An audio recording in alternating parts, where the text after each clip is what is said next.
തിരൂർ ചമ്പ്രവട്ടം സംസ്ഥാന പാതയിൽ റോഡിന്റെ ശോച്യാവസ്ഥയ്ക്കെതിരെ പ്രതിഷേധം നടക്കുന്നുണ്ട്. നടു റോഡിൽ കസേരയിട്ട് കുത്തിരിപ്പ് സമരം നടക്കുന്നു. നാട്ടുകാരനായ മണികണ്ഠനാണ് പ്രതിഷേധിക്കുന്നത്. ആദ്യം ആ ദൃശ്യങ്ങളിലേക്ക്.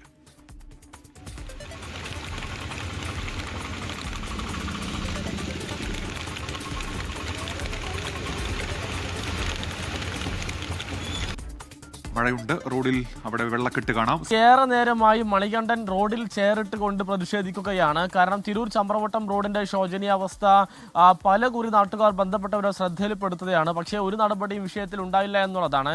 ഈ റോഡിൽ വലിയ രീതിയിലുള്ള കുഴിയൊക്കെ തന്നെ ഒരു സ്ഥിരം സംഭവമാണ്. കാരണം പലയിടത്തും ഈ കുഴികൾ നമുക്ക് കാണാൻ കഴിയുന്നുണ്ട്. മഴ പെയ്തു കഴിഞ്ഞാൽ കുഴിയിൽ വെള്ളം ഒക്കെ തന്നെ നിറഞ്ഞുകൊണ്ട് ആളുകൾക്ക് കുഴി ഏത് റോഡ് ഏതെന്ന് തിരിച്ചറിയാൻ കഴിയാത്തൊരു സാഹചര്യം ഒക്കെ തന്നെ നിലനിൽക്കുന്നുണ്ട്.